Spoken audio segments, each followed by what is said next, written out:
Welcome to the Joski and Goop podcast. We are back after a little bit of a hiatus. We are back, and yes, I'm with my co-host Goob. The Goob. The Goob. And also, if you are wondering, yes, I did get a haircut. Yes, I did. Of course, I did get a haircut. Another elephant in the room. We got a new camera. It looks a lot better. I look a lot. You can see me. It's like you guys are in the room with me right now. And yeah, so there's been a lot to talk about over the last few weeks of sports and everything in general. So we'll talk about some sports stuff. I will allow Goob to have the first segment of the podcast if you want to talk about what you want to talk about. Well, that's so kind of you, Joski. Thank you. I'll allow it. Yes, thank you. So we're going to open up because it's been a few weeks removed. The 2026 Winter Olympics happened, and a lot of exciting hockey for the USA Hockey for both men's and women's teams. The irony, they both went into the final game, both went into overtime, and both winning goals were scored from people from Michigan. So for the women's hockey, it was Megan Keller, and she's from Farmington Hills. She scored the winning goal, which was in both games. The winning goal was scored within, I think, the first 3 minutes of overtime, which was cool. And, of course, for the men's side of it, Quinn Hughes, who's former Michigan player, plays for the Minnesota Wild, had a tooth knocked out during the game, and he scored the winning goal. The interesting part was, if you're not familiar with Olympic hockey overtime, I'm not. Which is kind of weird, is they don't play 5-on-5, they play 3-on-3. So the three players on the ice plus the goalie for the men's side of it were all from Michigan. Those are the people they trust the most. So do Michigan people know how to play hockey better than anyone else? Probably just because it's really cold up there. So well, yeah, but you've got surrounding states that are just as cold. So but a lot of talent coming out of Michigan. Quinn Hughes is from Canton, which is a town that your mom and I lived in for a little while. So not too far from where I grew up in Ypsilanti. So just down the road. So so very interesting stats just from the Olympic side of it. Red Wings just went down 2-0 with 18:25 left in the third. Just letting you know. Yeah, against Tampa Bay. So just talking about hockey, if the Red Wings don't get their butts in gear, they were third 5 days ago in the playoff picture, and now they're pressing for a wild card spot. Goodness. The Red Wings haven't been in the playoffs in over 26, 27 years, which was uncommon because growing up watching the Red Wings, they were always in it. I mean, I watched them I had the pleasure of watching them win 3 Stanley Cups, which was always fun. So, but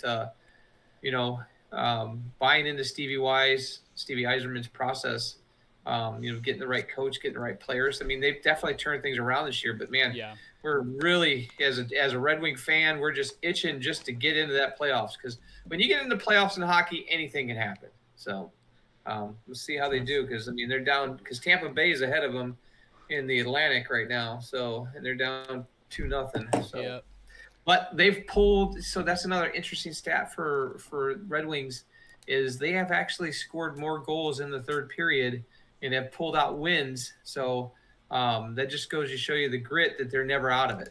Yeah, nope. That's a common theme with Detroit sports teams. It's a common theme, is that grit. It's a word that always comes up. That word always comes up when talking about them. So I do agree. Hopefully Red Wings make it. We're in a really, we talked about way back in the fall area, October, that we were in a really good time sports-wise. I'd argue this is also one of the best times of the year for sports. Stanley Cup finals are starting, or the Stanley Cup, tournament starting. March Madness is starting. NBA playoffs are next month. MLB is starting later this month. We got the World Baseball Classic going on right now. This is a great time of year for sports. Great time of year. Very underrated. I think it's underrated because everyone loves football. Here in America, everyone loves football. But I think it's underrated. I think it's a great time in sports. And well, I think it's a great time in sports when your sports teams are doing well. we've struggled for a few years with the Pistons and the Red Wings. Yeah. The Lions. I mean, growing up, the Lions were like in the basement of all 4 sports franchises. They still are. No, they're not. They still are. Last 5 years, they've done well. So they've been ahead of the Red Wings. They've been ahead of the Pistons. Yeah, but those teams you mentioned have championships to fall back on. Lions do. That's true. So, the Lions have championships back in the 50s. No one was around. Because I think Wings. Did the Wings win in 08? Yes. Wings won in 08. Yes. Pistons won in 04. Wings won. Tigers lost to one in 84. No, actually, it was 98 and 99, 2002, and then 2008. So they've actually won 4 cups. I'm saying the most recent chip for every team. Red Wings was 08. The Pistons was 04. Pistons was 04. And the Tigers were 1984. Yeah. And Lions are never.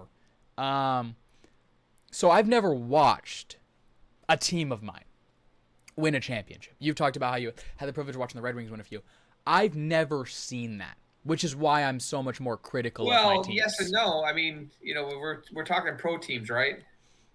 Michigan championship, yeah, I guess. Like it was fine. I didn't appreciate it. I'm being real. You probably appreciate it a lot more.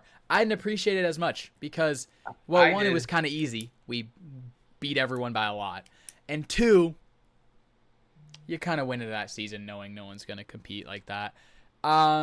I don't know. It means more when it's Detroit. Like, I like Michigan, but it means more if it's a Detroit team, which it hopefully will be one of them. Guys, there's 4 of you. One of you can win a championship, guys. There's 4 teams in Detroit. One of you can. I guarantee you, put a WNBA team in Detroit, they'll win a championship before freaking. Which they did in the past. The Detroit stock under Bill Laimbeer. So that's exactly what I was saying. So we'll see. Keeping up with, obviously, that Red Wings are still in playoffs. They're still in the playoff hunt. Or they are in the playoffs if the season ended today. Pistons still first. They recently had a 4-game losing streak. Kind of ugly. One of those losses was to Miami, who I want to talk about real quick. Bam Adebayo. Yeah. Scored 83 points. Okay, let me walk you guys through my Tuesday. Okay? Let me walk you through my Tuesday. I go to work, tired. Come home, tired. Play video games for a little bit with my friends, tired. I take a nap at about maybe 6 p.m. I wake up at 8 p.m. to a call from this guy saying my dinner's here. Two, check my phone. Max Crosby trade has been rescinded. Team USA is down 7 to Italy. And Bam Adebayo dropped 83 points on a random Tuesday night. I should never fall asleep again. I should never take another nap. Because, oh my goodness, you take one nap in the sports world, just blows up. Like, I was half asleep. He sent me the text about the Max Crosby trade, but I was half asleep when he sent me that text. I saw that. Like, I don't remember. Like, that's insane. I saw the Bam Adebayo thing on my ESPN, and I was like, yeah, I'm dreaming. Wake me up. And no. So it's talking about Max Crosby. Have you seen the latest his latest statements? He's gonna stay. He's a Raider. He's like, I'm a Raider. Dude, 2 days ago you were a Raven. I mean, come on. To be fair, I honestly don't think he really wanted out. He didn't want to be shut down last year. He didn't want really out. The team was just ready to move on from his contract. But even then, they still have cap room, which is why the Raiders, I've been saying this, the Raiders make the right moves. They're a sneaky team next year to make the playoffs. And they've made all the right moves. You went out and get a better receiver. Jalen Naylor played well with J.J. McCarthy as his quarterback. And J.J. McCarthy blows in the NFL. Hence they just signed Kyler Murray. He's going to win the starting job. Kyler Murray, Justin Jefferson might go for 3,000 receiving yards. Because Kyler Murray's just going to throw that ball to him every time. Like, but you signed Jalen Naylor, you signed Tyler Linderbaum. You overpaid a lot, but you'd rather come in as the worst team with a better offer. I know the Bears were offering him money. The Ravens wanted him to come back. You came in and you offered way more than you should have, but you had the money for it.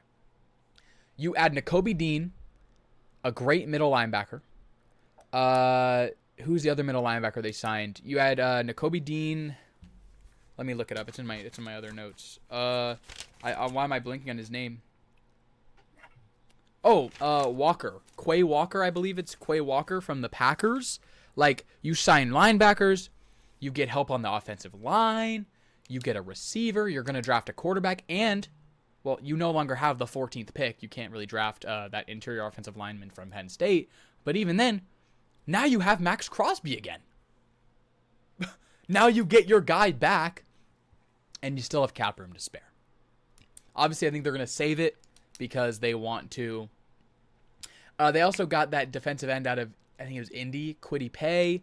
They got Stokes. Oh, yeah, that's huge, dude. Kwity Paye. I can't believe Indy let him go. Yeah, and they got some. I think they signed a corner or two. They have been floating that money around, and I think it's going to pay off. Well, I think Kubiak is serious, man. I don't think he's playing around. And then Michigan is still the favorite for the NCAA men's, or the second favorite for the NCAA men's chip behind Duke, rightfully so. Duke did beat us the last time we played. Speaking of NFL, Brad Holmes, what are we doing? What are we doing? Maybe I see the vision.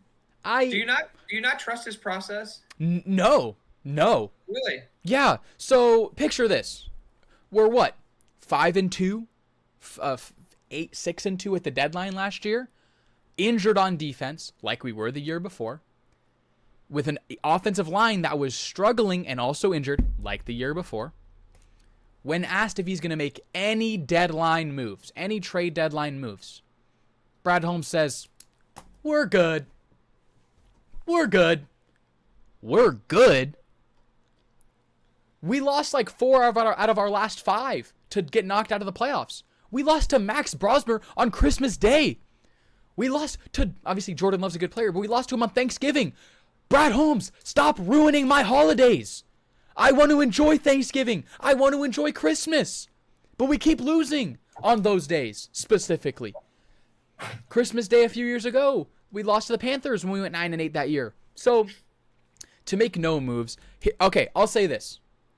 I'll tell you exactly what I like. There is likes, there is maybe, and there's only a few dislikes I don't have. The likes, Cade Mays, center, 3 years, $25 million. Great move. I said it before on my TikTok page. I said I wanted Cade Mays. I've said it privately to people. I think I mentioned his name to you probably before you even knew who the guy was. I wanted Cade Mays because I knew we weren't going to pay for Linderbaum. I wanted Cade Mays. Isaiah Pacheco on a 1-year deal. I don't think that's bad. I think that's a perfectly fine Montgomery replacement. You're not going to get the same energy, but goodness, I saw the interview today, the press conference. Did you see his He's statement? got some energy.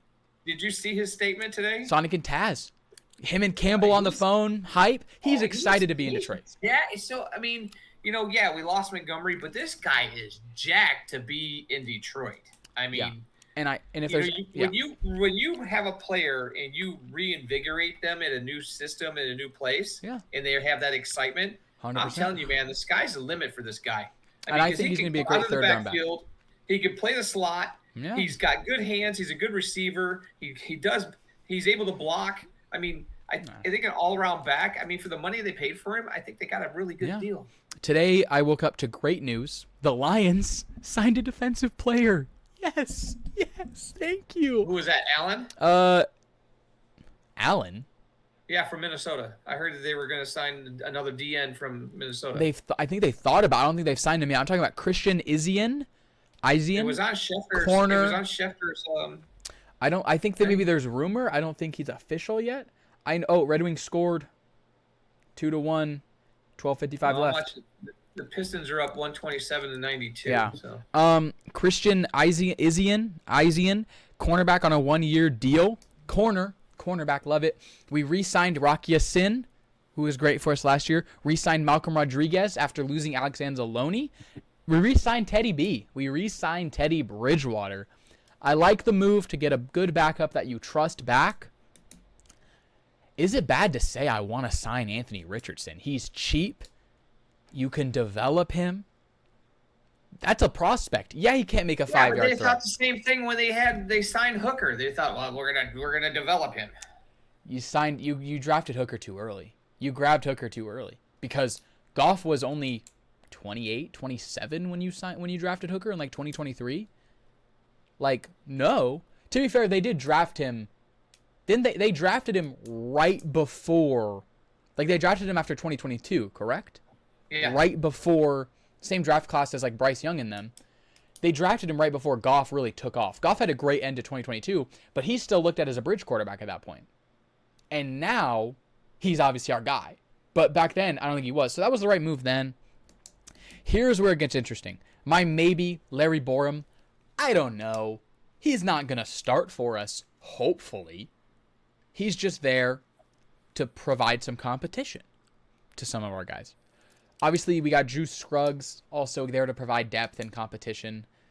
But that was from a trade. That wasn't from that. We lost Amik Robertson. We lost Alexander Loney. We lost Khalif Rabin. We re-signed Tom Kennedy today when it's that short white guy from when Amon-Ra St. Brown went down in one of the games. Tom Kennedy came in and just actually played really well for some reason. Here's what we need. Here's what we still need. The only thing I dislike is the lack thereof of moves. That's what I dislike. I don't not like who he's picked up. I don't like who we have not picked up. We still need defensive back help. Brian Branch isn't going to be ready to go for the start of the season. Neither is Kirby Joseph. Yeah, but go out. The breaks here for a second. The free agency is not in one day. Okay? It's been 4 days. There's still deals to be made. All the good guys still negotiating. I mean, we don't have privilege to that because we're not in their business offices to know what's going on. I tell you, if I was, we'd be doing a hell of a lot of a better job. Draft maybe some defensive backs. There might be some good defensive backs in this draft. Maybe second or third round. I threw my pen. In free agency, go out and get him back. We had him for a while. We let him go last year. He went to Miami, and he's a free agent. If want to, Melifonwu, Iffy, go get number 6 back. Go get Iffy back for safety depth because Kirby Joseph might not be ready to go. Kirby Joseph, we don't know the extent of his knee injury. He might never play again. We don't know what's going on. When you have a player that's been hurt for this long and still doesn't have a timetable, there's something seriously wrong with Kirby Joseph's knee. Obviously, we know Brian Branch tore his Achilles midway through last year. He's not going to be good to go week 1. You need safety help. Why doesn't he have the same doctors as Tatum? I mean, Tatum's back playing. Basketball and football are very different sports when it comes to that. We need an edge. We need another edge in the draft. I want a left tackle. I want Spencer Fano from Utah or Caden Proctor from Alabama because that Francis is going to be the kid from Miami is going to be gone before we get to him. Hopefully, if the Browns are smart, he'll be gone. Interior offensive line help, hopefully through the draft. Brad Holmes, I'll say this to you. We have Amon-Ra St. Brown, Jamison Williams, Isaac Tislaw, Tom Kennedy, Dominic Lovett. We have 5 receivers that are on the lineup and have been pretty well, done pretty good, some better than others. If we draft another 3rd or 4th round receiver, you will hear a lot of not nice things from me. If we draft another late round receiver instead of trying to get a guy that's actually going to help our team. I liked the Isaac Tislaw pick. Yes, he's a fun highlight reel. We could have done so much more with that pick. But also, can't mess up a 3rd round pick if you don't have one. We don't even have a 3rd round pick.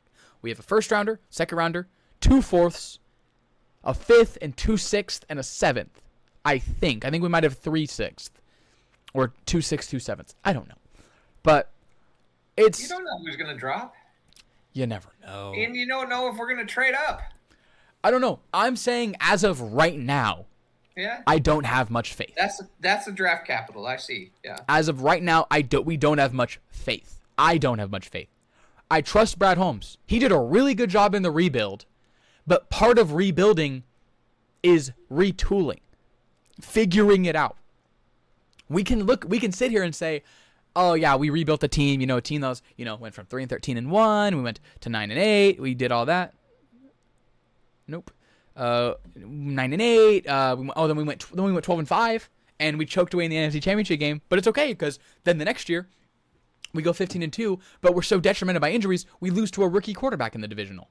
But then it's okay because the next year we go 9-8 and we regress back, and we have a bunch of injuries and we don't make any moves and we're regressing here. Part of a rebuild is being able to keep it going. The Chiefs won 2 Super Bowls in a row, lost a Super Bowl, had a down year, and I have more faith that the Chiefs are going to do better next year than the Lions are. And the Chiefs lost a lot more pieces because I trust their front office ability to adapt and retool. They have a much better quarterback than we do. But I'm saying I trust their ability to retool and rebuild. Do you know how nice it would be? We don't, because also I'm saying this. I said this at the bottom. Goff frees $32 million in cap space via restructure. Good job, Goff. Good job, Brad Holmes. You got to restructure some of these contracts, Brad Holmes. I will say this. The one ding that I will always say on Brad Holmes, his spending habits. Look at how many people we've extended over the last few years. We have given out $1 billion in extensions. Do these guys deserve it? Yes, these guys deserve it. Hutch deserved it. St. Brown deserved it. Williams deserved it. Goff deserved it. But then you get to how much we spent for Aleem McNeil. Holy. How much we're spending for guys that we cannot afford right now. How much we're spending for guys who aren't on the field half the time. We gave Kirby Joseph a 4-year, $90-something million contract. He didn't touch the field half the year last year. Well, yeah, but he didn't. When he made that deal, I'm sure he didn't predict it. He wasn't going to play. Yeah, but even then, you're spending money that now we have to cash in on. That's why. Look at this. Cade Mays, 3 years, $25 million. Good job. Isaiah Pacheco, 1 year. Christian Ezine, 1 year. Teddy Bridgewater, 1 year. Rocky Sin, 1 year. Malcolm Rodriguez, 1 year. We can only afford 1-year contracts now. And let me ask you this. Do you think we have enough money to extend Gibbs, Laporta, Campbell, and Brian Branch? Who do you let walk? Because if it's me, I'm re-signing Gibbs, I'm re-signing Campbell, and I'm re-signing Brian Branch, or extending all 3 of them, and I'm trading Laporta away. I'm letting Laporta walk while he still has value. He's been injury-ridden the last 2 seasons, had a great rookie year, hasn't had the same production since then. You can go out and sign David Njoku on a 1-year deal, and you can trade Laporta away for some draft capital. I love Laporta. I love Laporta. I love Sam Laporta. I was the only one defending the drafting of Sam Laporta. But you can't re-sign all of them. When do you cut a man loose? That makes the most sense right there. Exactly. Gibbs, irreplaceable. If we let Gibbs walk, that's one of the biggest fumbles in Lions history. Jack Campbell, all-pro last year. He is our defense. He has taken over the Anzalone role. He is the heart and soul of this defense moving forward. You're extending him. Brian Branch, coming back from injury.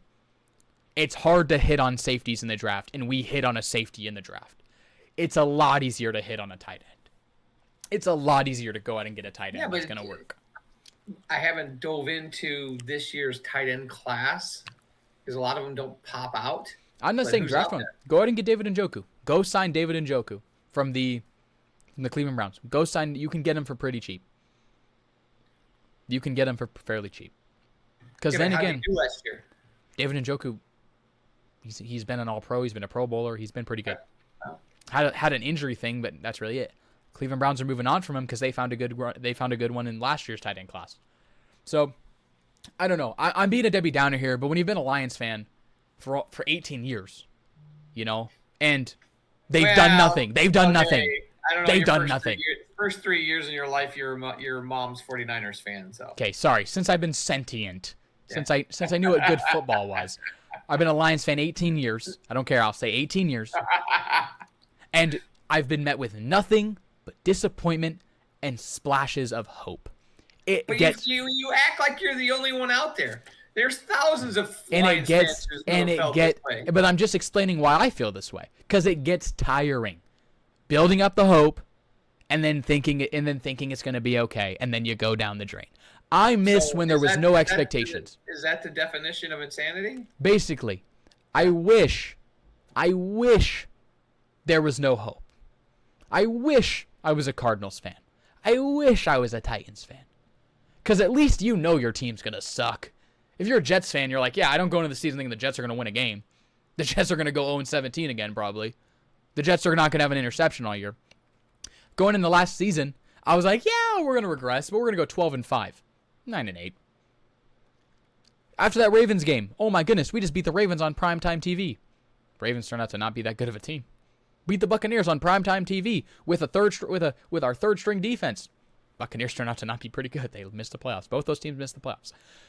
That's why this year, I'm not going to trust early season wins. Any wins before week 10, I don't care who they're against. I don't trust them. If we're 10-0 at the end of 10 weeks, good job. We're also going to have such an easy schedule next year. The reasoning why I'm saying all this is because if you look at our schedule, it is now or never. It is now or never. Goff's not getting any younger. Gibbs isn't getting any younger. St. Brown isn't getting any younger. Hutch isn't getting any younger. Goff's on the other side of 30. Goff's on the wrong side of 30. With his play style, he could play another 10 years. But what level will he be playing at for the next 10 years? You know? Aaron Rodgers level? No. Goff's not Aaron Rodgers. There's just levels to building a team. And I don't think with the model that we have, the way in which this team was designed and the model in which this team was designed was, it felt like half of the moves were going all in, and it feels like half of the moves are, we're planning for our future. We're going to extend all these guys so we can plan for our future. Then we're going to go out and sign DJ Reed. We're going to go out and sign CJ Gardner-Johnson a few years back. We're going to go sign Carlton Davis a few years back. CJ Gardner-Johnson was out within a year. Carlton Davis was out within a year. David Montgomery was out within 2 years. So we're making win now moves at the same time as trying to preserve the future. You got to do one or the other. You got to do one or the other. Pick up the Rams model. The Rams are going to win the Super Bowl next year because they went all in. They got Trent McDuffie. They addressed the Rams went out and addressed their biggest issue, secondary. But the Lions aren't going to do that. Lions aren't going to do that. Why don't we want to address our secondary so badly? That's literally the only thing that's been hurting us the last 3 years. I still say sit and wait and see what happens. In my opinion, and the Pistons won 131 to 109. Yeah, they were cruising. So Cade Cunningham only shot 8 points on 13 assists. Still at a plus minus at 27. Most of the points were scored from the bench. Duncan Robinson, Jalen Duren, Javonte Green, Isaiah Stewart, Kevin Huerter had 12. That's why we hired him. Oh, wow. Yeah. Kevin Huerter had 12. Tobias Harris had 15. Ron Holland had 15. Marcus Sasser had 6. I'm telling you, that guy is just amazing. I know. I mean, Kevin Huerter was not efficient at all, 4 of 13, but hey, I'll take 12 points out of that. And Duncan Robinson, I'll take 19. But, yeah, I'm more confident in the Pistons winning a championship before the Lions. And the Pistons started their rebuild after the Lions. And you hate to say this. I didn't like when Campbell said this at the end of the season 2023. That might have been our best shot for a while. That NFC Championship was our best shot for a while, which is horrible. I don't like that. I don't like saying that out loud. But can you, in the foreseeable future, with how the NFC is stacking up this year, this current Lions team, with how it is, can they compete for a title? No. No. They're not beating the Rams. We watched live that they couldn't even beat the Rams last year. Couldn't beat the Rams. I don't think they'd beat the Seahawks. Well, I think we might be jumping the gun too because now we've got a new OC. We'll see how it shakes out. I like the Petzing hire. See how this shakes out. Yeah. See how they are rebuilding their O line. They're trying to protect Goff because we all know Goff's not a not a runner. Runner. He's a pocket quarterback, and you got to protect him. So yeah, I just think. I think on paper, what you're seeing leads you to believe in the doubts that you have. Yeah. Until the games are played, until things are put into place, we'll see how the execution goes. Yeah, and that's the thing is I think it comes down to Goff. And this is I'm the biggest Goff fan. I'm the biggest Goff defender. I have literally every jersey of his. I'll say this. I think the reason I'm so scared is because our situation isn't perfect. And I think Goff needs that. 2023, our situation was perfect. We're coming off of a easier schedule, a lesser season. We came off our 9-8 season. The 12-5 year, our schedule was nothing special. It wasn't that hard. Played the Chiefs week 1. You got destroyed by the Ravens in week 6. And then you didn't really play anybody that bad. They're that good the rest of the year. So I guess my question to you is, since our schedule is what we got, the fourth Fourth level place. We have the schedule, fourth place schedule. Yeah. schedule. If we're not putting 50 up on some of these teams, are you going to say that it's unsuccessful? I don't think 50 is the expectation. I want to win the games because it's not college where you have to beat teams by multiple points. I want to win the games. I want to be in a comfortable spot when we do play good teams. We haven't gotten the full. We play week 1, week 2. We haven't gotten that yet. We play the game in Germany, but I think you need, because guarantee you we're probably going to split with the Bears. I don't think we go 2-0 against the Bears again. At best, we split against the Packers, even though they beat us both times last year. And hopefully you split with the Vikings because you lost to them both times last year, and they have gotten better. Every team in your division has gotten better this offseason. Maybe that's where my urgency comes from, is because I've seen the moves the Bears are making. I've seen the moves the Packers are making. I've seen the moves the Vikings are making. It feels like everyone else in our division is making strides that we aren't.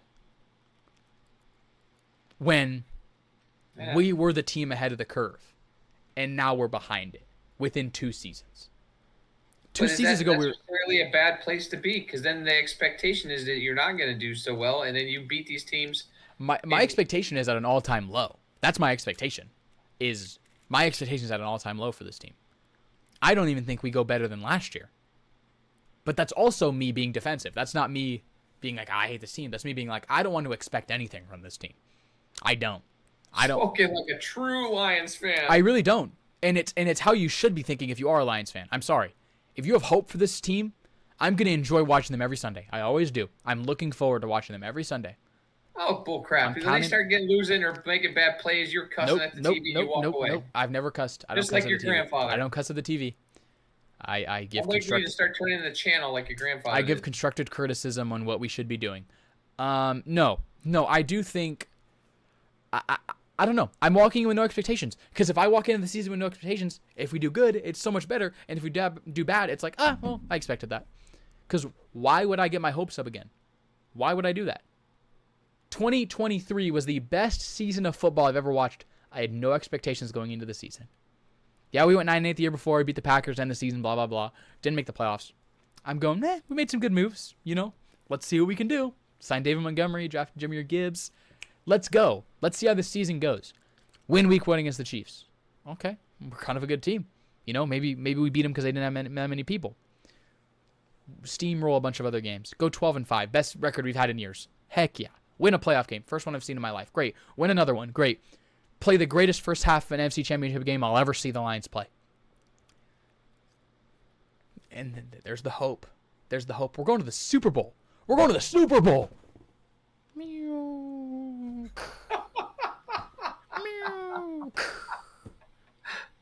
Next year, it's expectation time. We almost made the Super Bowl last year. Let's make the Super Bowl this year. 15-2, 1 seed. Let's go. Yeah, we're injured, but we're playing injured all year. Jaden Daniels comes into town. Jared Goff gets concussed on his second interception of the game. Didn't need to throw that ball. Gets concussed. Teddy B comes in. Maybe a little bit of hope. You'll lose to the Commanders. And I guarantee you, even if we beat the Commanders, we're not beating the Eagles that year. No. Eagles destroy. Our run defense was horrid. Yeah. Actually, I do think we would kind of had a chance. I mean, Saquon had a really good year that year. Actually, I do think we would have had a chance because our run defense was the only good thing about our offense that year. We just couldn't stop the pass. Forcing Jalen Hurts to pass might have been a good idea, but also, I think the plays, the moves that they made, I think the run defense is going to be really good this year. Hopefully, I hope so. So, no Debbie Downer stuff. Lions, do anything, please. Do anything. Don't do nothing. Do anything. I love that Christian Eziena signing. I'll say that. The Eziena, I love that signing. I love the Cade Mays signing. I was all over that before Brad Holmes knew he was doing it. I told him to do it. I love the Rock Ya-Sin re-signing. He was really good for us last year, and we need to fill the Amik Robertson hole. And also Terrion Arnold with his legal battles. I don't know what's going on with him. I don't know if he's going to be ready to go week 1. Is DJ Reed healthy? Is he even on paper? We signed like a 4-year, $60 million contract, right? Well, I mean, so I hear what you're saying. And I see the fact that if these guys are all healthy, that defense, unstoppable. That's true. I'll give you that. Red Wings lost But Tampa Bay. The key to that is getting everybody back healthy. And if we can keep everyone healthy, That's we need to. That's the other thing too. Is what are we doing to get backups to fill in for when people? I mean, we can't afford starters right now. That's what I'm saying. We don't have no money. Detroit leadership should be looking at for the last 2 years. We've had so much injury. How are we going to fix that if? And there's 4 words to tell you. We have no money. We have no money. You can't sign backups if you can't even afford starters. You can't sign backups if you can't afford starters. We have a backup running back, Isaiah Pacheco, and our backup center is probably Christian Mahogany, who was horrid last year. That's a backup quarterback, backup quarterback, Teddy Bridgewater. We have a good amount of corners. No backup linebackers, really. We have Derek Barnes, who's under contract, but he's also very, hit or miss sometimes. So I'm being a little harsh. You listed what? We've got at least 8 picks in the draft. We got picks. That's all we have. We like Brad Holmes. If there's a time to hit on a draft, it's this year. Tom Brady has proven the whole ledger that you don't have to be in the first 3 rounds to be a quality player in the NFL. I'll give you that, but I'll also say I would say Tom Brady is the exception, not the rule. Late round guys do flourish and can flourish. Well, and the other aspect that we haven't talked about in players, Jake Bates is the prime example. These guys who can prove themselves in the UFL right now, they start the end of this month, and if they can have good seasons, they're going to get pulled to the NFL. I think that's the biggest gripe with Holmes, though. That's the biggest gripe with him, is he never goes after these guys who have big names. He doesn't want to go after big name guys. When was the last time you went after a big name guy? You just said it 2 minutes ago. They don't have the money. But I'm also saying, how can you go after big names if you don't have the money? Playing for the Lions should be enticing enough, but it's just not anymore. It was last season. It's not anymore. Playing for the Lions isn't enticing anymore. Playing for a last place team. So here's my theory: is that if the Lions do well this year, guys are going to come back and play for less money.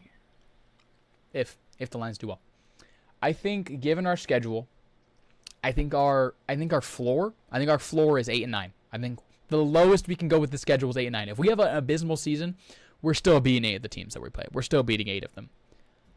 I think our ceiling is a good 12 and 5. Good 12 and 5 ceiling, 13 and 4 maybe. We win a few games go our way.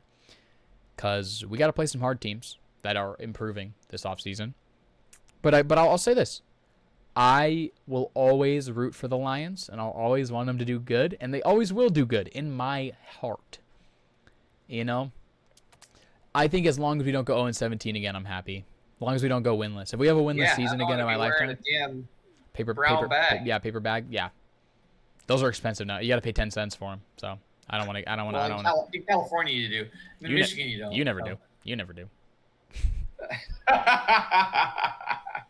Wait, guys, cut that from the air, guys. Cut that from the podcast. Yeah. I don't have anything else. I really don't. There's not much else besides the free agency stuff. Well, so let's talk a little bit about the Tigers. The fact that they're in spring training right now. Mm-hmm. We signed Verlander. I think pitching wise, I think we're in a good place. I think with the bullpen and the starters. The rotation in the bullpen. The rotation. My only concern is the offense. We got Dingler, Torkelson, Torres, Baez, Keith, Green, Meadows, Perez, and Carpenter are projected starters in that lineup. They were pretty mediocre last year. They would go in, spurts of, being able to hit the ball and scoring runs. If we're not able to score runs and protect our pitchers, then what does that season look like? Yeah, that's true. I'll say this. Verlander did do pretty well today in spring training, 3.1 innings pitched, 5 strikeouts, but he gave up 4 hits, 3 of which were home runs, and he gave up 3 solo home runs. So well, didn't he do that Friday in his opening too? I think so. Yeah, he gave up a 424-foot homer, 386-foot homer. Yeah, I don't know. It's very different. You know, you gotta now there's like I said with the Lions. Now there's expectation. Now you gotta win. If you're the Tigers, you gotta win. You're in an easy division. You have the best pitcher in baseball. Sorry, Paul Skeens. The best pitcher in baseball. Sorry, I'll give you this. You have the best left-hander in baseball. You have an amazing second punch in Framber Valdez. You know, you have Casey Mize, who's a pretty good third, or you have Jack Flaherty, who's a pretty good third option. You have Casey Mize, who on a good day can be good. And you have Verlander, who you literally just need to be decent. You just need Verlander to give up 1 to 2 runs a game. To limit, well, even though that's really good. Sorry, that's a really good to give up. You just need Verlander to give up like less than 4 runs a game. You just need him to have a sub-4 ERA, probably. You need Skubal to keep his sub-2.5 ERA. Framber sub-3. Flaherty sub-3.5. Mize sub-3.5. And Verlander sub-4. That's a lot to ask. But if you have that, Kevin McGonigal is the best hitter on our team right now. Pull him up for opening day. You know, I think our opening day roster. I think I saw someone say so listening to the broadcasters talk about the was it McGonigal? McGonigal, Kevin McGonigal. He can hit, but his issue is that he can't field. That is why God invented the DH. That's why God invented the DH. That's why that was invented actually. You can put here's this. You can put catcher Dylan Dingler. Bang, you can put him there. You can put Spencer Tork at first. Gleyber Torres at second. Shortstop, Zach McKinstry. Third base. Who's third base? Let me remember. I'm sorry. I'm blanking. I'm the worst fan ever. Third base. Am I an idiot? Javi. You can put Javi at third base. I don't care. Right field, Kerry Carpenter. Left field, Riley Green. Or flip those. Sorry, Royce and Cade. I don't know baseball that well. Center fielder. I would put Javi in center, wouldn't you? I'd put Javi. Well, that's what he's played. I'd put Javi in center. Where are you gonna put Perez? Isn't he an outfielder? You can put Wensteele at third. Okay. Wensteele's probably gonna be a pinch guy unless we have guys taking days off. But yeah, so we'll see. I'm excited. Obviously, Skubal 29. You know, I'm excited for Skubal to pitch again. You know, it's gonna be fun, but it also. You know, you got to see it through. We got to figure it out. You know, having watched. Well, I'm going to say this. I think I would be more comfortable with them being mediocre to the All-Star break. 100%. Because we said it really good and then mediocre after that. Top of the field at the All-Star break, and then the wheels fall off. Yeah. I think.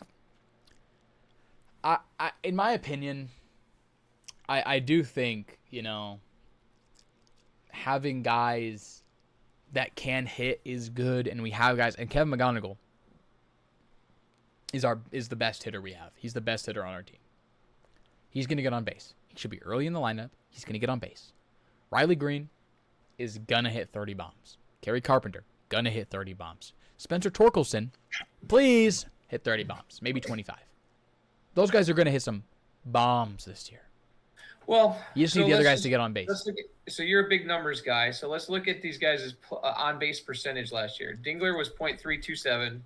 Torkelson was .333. Torres was .58. Baez was .282. Keith was .323. Green was .313. 313 for Detroit. Meadows was .291. Perez was .308, and Carpenter was .291. Those are pretty decent. Did you say Gleyber Torres' on-base percentage was .58? No, Torres was .358. I think you said .58, and I'm like 58% of the time. No, .358. And that's all good. I mean, that's all really good. Good numbers for being on base, because you know everybody thinks that you got to be a judge and be able to pull the long ball every time you're at the plate. You do. No. You just need to get on base so you can score. But also, I'm saying we left a lot of runners in scoring position. We did. We left a lot of runners on base last year. That Seattle game still haunts me. Like you can't leave those runners in scoring position there. But no, I digress. World Baseball Classic going on. We have I believe tomorrow is the first game of the quarterfinal. The quarterfinal, yeah. Italy beat Mexico yesterday to advance who they play? So US tomorrow, plays, Korea plays the Dominican Republic and USA plays Canada. I tell you, that Dominican Republic team, they could go all the way. Their bullpen is the only thing that's different, but in baseball, the last 20 years, where are the good players from? The Dominican Republic. She said, "How you know I'm Dominican?" Because they're playing with sticks and rocks, dude. Juan Soto, Geraldo Perdomo, Julio Rodriguez Jr., Caminero, Manny Machado, Vladimir Guerrero Jr., Fernando Tatis Jr., Ketel Marte, O'Neal Cruz, Austin. What is Austin Wells White ass doing? You know what's funny about this World Baseball Classic? That man is not Dominican. Well, no, you're bringing up a point. I was listening to Dave and Chuck the Freak today, and they were talking about Jason was talking about there's a guy on the Italian team that he played with in high school. He's an American citizen. Well, you don't have to be from. You don't have to be from there. Apparently, the rule is if you've got a grandfather or grandparent that's from Italy or something of that nature, you can play for that team. So I'm playing for Team Mexico in the next World Classic. You don't have any Mexican relatives? Yes, I do. What are you talking about? Who? My uncle. What are you talking about? Well, dude, it's got to be a grandparent. Hey, nope. Uncle counts. Team Mexico. You guys need You need something? Need a water boy? Need a ball boy? I don't know. Guys, I'm 5'8". That's it. That's all I bring to the table. I'm 5'8". I could probably hit a ball far if I made contact. You couldn't hit a ball to save your life. Oh, I hit bombs. I'm very bombed. When I make contact, I hit bombs. I make contact a good 10% of the time. But when I do, I was gonna say you make contact .001. No, 50%, 5% of the time, 10% of the time. No, you don't. 10% of the time, I'll make contact. When was the last time you ever played baseball? You were 10. Play wiffle ball. I was goated. You never seen my highlights. No one videotaped him? Never seen my MLB The Show highlights. Never seen them. You never seen them. You know, I can identify the pitches now. What else do we want to cover? I want to say more about the World Baseball Classic a little bit. I want to say I'll put this out on the air for my two baseball friends who sometimes watch the pod. I'm giving my predictions. Dominican over Korea, obviously. USA over Canada.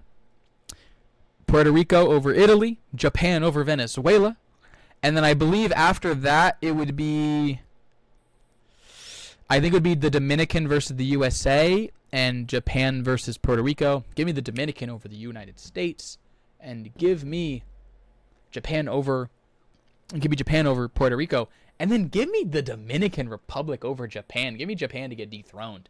Give me the DR. Watching those boys play last night against Venezuela, they were just having fun. They were out there. Every home run, they're all dancing out as they get to the home plate. They're just out there having fun, which is what the United States isn't doing. The United States is taking this so seriously. Like, we got this. This is so serious. The Dominicans out there, they're hitting home runs. They're dancing after singles. They're getting doubles and they're dancing. They're having fun, which is why they're doing so much better. Yeah, but I mean, what's the point of the World Baseball Classic? Oh, nope, I've been changed. Stop. Don't. I've been changed. The World Baseball. Have you even watched a game yet? It is so. No. It's such a fun environment. I have no interest. It's spring training. Nope, this is horrible. This is actually, that's not a good take at all. I take back anything I said. Terry Skubal is a baby for not pitching in the World Baseball Classic, because this is an environment unlike any other. The best players from around the world getting together and play. Terry Skubal, you better be back on that plane. You better get back on that plane to go pitch. Okay? Who's the probable pitcher tomorrow night? Is it Logan Webb? Please don't be Logan Webb. Versus Canada? Logan Webb is the pitcher versus Canada. Which means Paul Skeens would probably pitch against the Dominican Republic. But then, if you beat the Dominican Republic, Noah McLean, or whatever his name is not pitching against Japan. Tarek Skubal, book your flight back. He's done. He's not going back. He better. No, he better not. I swear. Tarek Skubal, if you're not in the World Baseball Classic again, Don't even suit up in 2028. Don't even suit up in 4 years. Like, come on. Have fun. Like, it's fun. Don't you want... Okay, this is a point that my friends did make to me that I actually kind of changed my mind a little bit. Even though I didn't want to admit that it changed my mind. I did stick with my point very much. Would you rather Skubal pitch in a meaningless spring training game to get warmed up, or have him pitch in that environment? Have him pitch in a big game where it matters. So then, boom, oh my goodness, he already has big game experience by the time we get to the start of the season.